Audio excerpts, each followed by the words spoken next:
Hello friends, Saurabh Ganguly classes Bihar 9 and 10th में आपका स्वागत है। आज की इस वीडियो में मैं आपको निर्देशांक ज्यामिति अर्थात कोऑर्डिनेट ज्योमेट्री के क्वेश्चन को बताने वाले हैं। तो आइए आगे इस वीडियो में देखते हैं।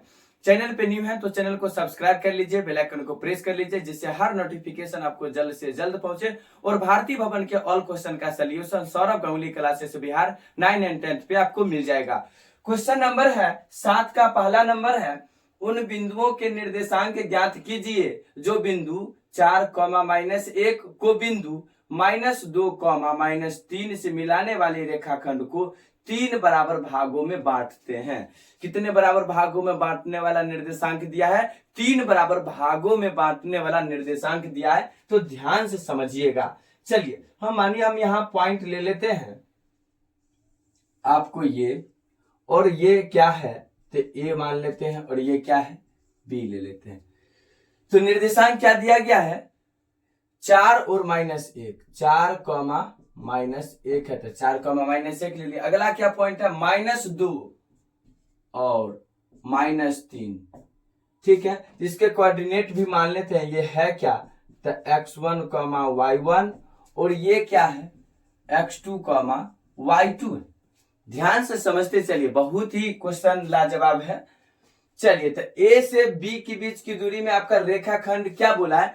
समत्रिभाजित, यानी कि 3 बराबर भागों में। तो मानिए एगो पॉइंट आप यहां ले लीजिए, एगो यहां ले लीजिए, तो देखिएगा कि एगो आप यहां ए बी सी ले लीजिए और डी ले लीजिए। तो इसमें क्या गो पॉइंट है? एगो हुआ, दूगो हुआ और 3 हुआ। ये तीनों क्या है? बराबर है। अगर एक एक एक लीजिएगा फिर भी बराबर, यहाँ 2 लीजिएगा, 2 लीजिएगा, 2 लीजिएगा फिर भी बराबर, 3 लीजिएगा, 3 लीजिएगा, 3 लीजिएगा फिर भी बराबर। कहने का मतलब 3 बराबर भागों में बांटा है। तो सबसे छोटा वैल्यू ले लीजिए। तो ये क्या है? 1 मान लेते हैं। ये भी अनुपात में क्या 1 कर लेते हैं, ये भी अनुपात में क्या 1 कर लेते हैं। कहने का मतलब ये कि समत्रिभाजित 3 बराबर भागों में बांटा है, इसकी भी रेशियो 1 होना चाहिए, इसका भी रेशियो 1 होना चाहिए और इसका भी रेशियो 1 होना चाहिए। तो चलिए सी और डी का निर्देशांक मान लेते हैं। तो x1 y1 माने a का, b का माने x2 y2, तो c को मान लेते हैं क्या? x3, y3, और d को क्या मान लेते हैं? x4, y4 मान लिए। चलिए सबका निर्देशांक भी मान लिए। अब हम पहले क्या करते हैं? सी वाले का निर्देशांक निकालेंगे। कहां? सी वाले का निर्देशांक निकालेंगे तो तनी बारीकी से समझिए कि यहां से लेके यहां तक की दूरी में आपका कितना रेशियो है? 1 है। कितना है? 1 है। कहां से? तो देखिए ए से सी तक आप 1 ही है ना, तो 1 लिया। अब सी से आप बी तक जाइए। कहां? सी से बी तक जाइए, तो ध्यान दीजिएगा। सी से डी जाइएगा तो 1 का 1 कितना? 2, तो अनुपात कितना हो जाएगा? बताइए, 2 हो जाएगा। तो इसको मान लेते हैं एम और इसको मान लेते हैं एन। ध्यान से देखिएगा, हम किसका निर्देशांक निकालें? सी वाले का निर्देशांक निकालें। तो ए से सी तक की दूरी आपका रेशियो में कितना है? 1, तो बोले 1 है। और सी से लेके बी तक जाइएगा तो 1 और 1 कितना? 2 मिला, तो इसको हम 2 लिख दिए। तो m अनुपात n का मान निकल गया। तभी कौन सा निर्देशांक निकलेगा? सी वाला निकलेगा। तो लिख देते हैं अंतः विभाजन सूत्र से, अंतः विभाजन सूत्र से, अंतः विभाजन सूत्र से c बराबर क्या है? x3, y3 बराबर में फॉर्मूला क्या होता है? mx2 प्लस nx1 बट्टे में क्या? m plus n, my2 plus ny1 बट्टे में क्या हो जाएगा? m प्लस n हो जाएगा। ध्यान से देखिएगा, ये फॉर्मूला तो आप लोग को मालूम है। हम कौन सा निर्देशांक निकाल रहे हैं? ध्यान दीजिएगा, सी का निर्देशांक निकाले, x3 y3 निकाल रहे हैं और m और n का भी मान हम निकाल लिए हैं। तो चलिए इसमें पुट करते हैं। m का मान कितना है? 1 है, तो 1 लिखिए। x2 का मान कितना है? x2 का मान देखिए -2 है, तो -2, प्लस है तो प्लस दीजिए। n का मान यहाँ कितना है? 2 है, तो 2 गुने x1 का मान कितना है? तो x1 का मान 4 है, तो 4। अब बट्टे में क्या? m प्लस n, तो m प्लस n, तो 1 प्लस 2, 1 प्लस 2। चलिए यहां तक तो हो गया। m का मान फिर कितना है? 1 है, तो 1 रखिए गुने। y2 का मान कितना है? y2 का मान आपका -3 है, तो -3 रखिए, प्लस है तो प्लस है। n का मान कितना है? 2, तो 2 गुने। y1 का मान कितना है? y1 ध्यान दीजिए, y1 आपका -1 है, तो -1 रखिए, बट्टे में m प्लस n, तो m का मान 1 और n का मान 2, तो कितना हो जाएगा? 1 प्लस 2 हो जाएगा। चलिए आगे कैलकुलेशन कर देते हैं। देखिए प्लस को माइनस से गुना करेंगे तो माइनस, 1 को 2 से गुना करेंगे तो 2 प्लस 4 दूना कितना 8, बट्टे में 1 प्लस 2 कितना 3, तो 3 लिख दीजिए।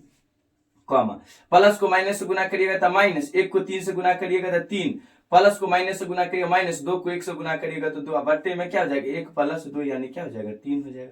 चलिए कैलकुलेशन कर दीजिए, 8 है प्लस में माइनस 2 है तो कितना 6, बट्टा में कितना हो जाएगा 3 हो जाएगा, कॉमा, फिर माइनस 3 माइनस 2 कितना माइनस 5, बट्टा में 3 है तो 3, कटेगा तो कटाइए, 3 दूना 6, तो यहाँ पर कितना आ गया बताइए 2 आ गया, कॉमा माइनस 5 बट्टा 3 आ गया।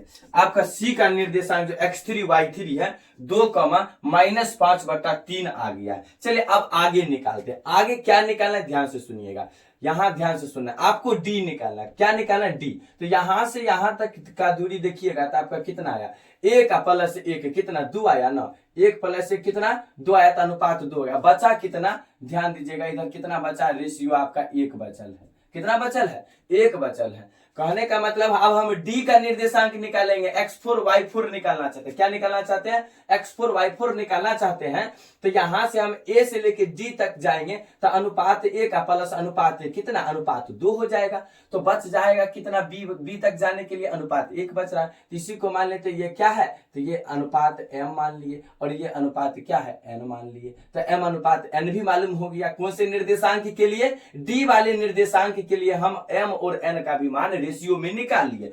अब क्या करते हैं फार्मूला पर बैठा देते हैं, फटाफट बन जाएगा।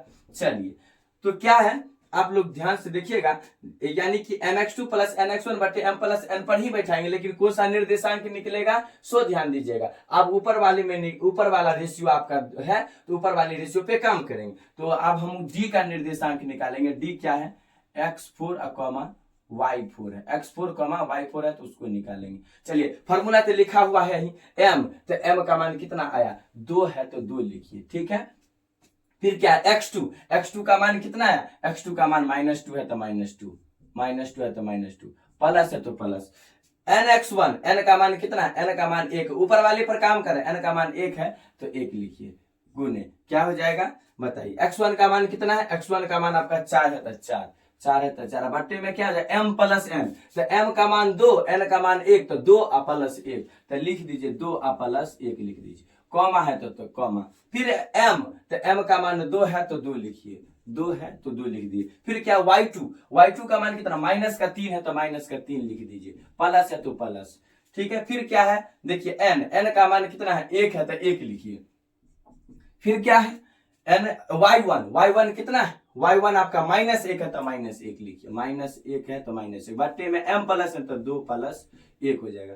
इसी को सॉल्व करना है। चलिए तो 2 को 2 से गुना करिएगा तो 4 हो जाएगा, लेकिन प्लस को माइनस से गुना करिएगा माइनस में 4 हो जाएगा, प्लस 4 को 1 से गुना करिएगा तो 4, बट्टा में कितना 2 प्लस 1 कितना 3, कॉमा है तो कॉमा दीजिए, प्लस को माइनस से गुना करिएगा तो माइनस, 3 दूना कितना हो रहा है 6 हो रहा है।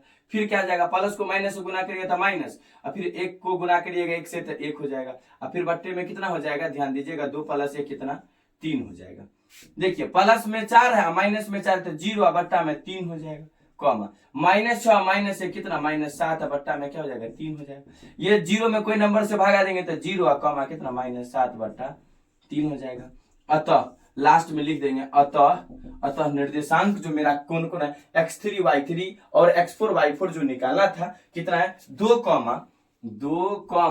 -5 बट्टा 3 -5 बट्टा 3 और कॉमा फिर क्या है 0 -7 बट्टा 3 -7 बट्टा 3। यही तो आपका क्या है इस क्वेश्चन का राइट आंसर हो जाएगा, जो आपका 3 बराबर भागों में बांटा गया था, बोला गया था 3 बराबर भागों में बांटा गया, तो रेशियो 3 बराबर भागों में यानी अनुपात 1 ले लिए और एक एक करके बनाए, तो आपका क्या आ गया आंसर 2 -5 बट्टा 3 0 -7 बट्टा 3 आ गया, जो इस क्वेश्चन का क्या है राइट आंसर है। तो दोस्तों आज के लिए बस इतना ही, फिर मिलते हैं नेक्स्ट वीडियो में। अगर वीडियो अच्छा लगा हो और आप लोग के यूजफुल के लिए हो तो चैनल पे न्यू है बच्चे तो चैनल को सब्सक्राइब कर लीजिए, बेल आइकन को प्रेस कर लीजिए, जिससे हर नोटिफिकेशन आपको जल्द से जल्द पहुंचे और भारतीय भवन के ऑल क्वेश्चन का solution Saurav Ganguly classes Bihar 9 and 10th पे आपको मिल जाएगा। बाय।